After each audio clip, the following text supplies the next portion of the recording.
Je vais vous montrer pour fabriquer un sirop protéiné. Donc je suis reparti de mon sirop que nous avons tout à l'heure fait ensemble.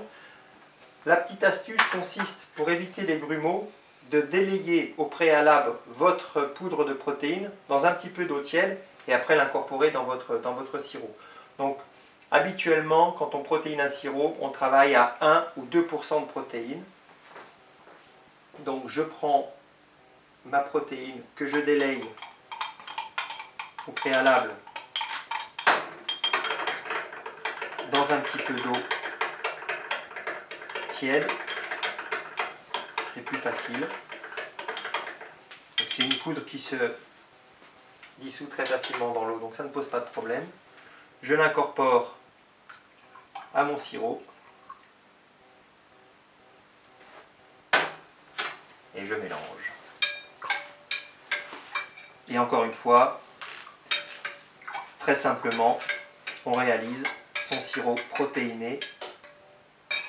Donc nous y avons introduit les protéines plus Royal Care, qui, je le rappelle, sont des protéines d'origine 100% végétale qui intègrent les 10 acides aminés indispensables à l'abeille. Le fait de protéiner un sirop va permettre de stimuler la ponte de la reine. Merci Lionel. Donc ce sirop 50-50 protéiné a effectivement, comme tu l'as rappelé, des acides aminés, les 10 acides aminés d'origine végétale que l'abeille ne peut pas forcément trouver dans l'environnement en permanence. Tu as parlé de stimulation de la ponte de la reine. Au-delà de ça, j'ai envie de dire, on est dans un environnement où le pollen peut être carencé. Cette protéine peut amener des acides aminés à un moment où l'abeille ne trouve plus dans son environnement les 10 acides aminés essentiels à son bien vivre et à sa résistance physiologique.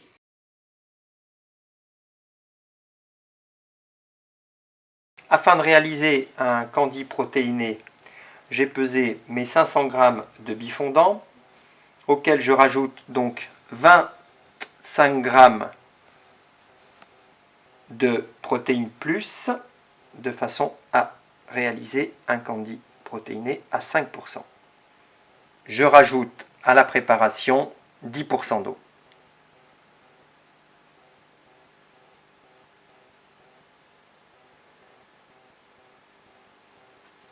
J'utilise mon outil qui tombe rarement en panne, mes doigts. Donc là encore, nous arrivons en peu de temps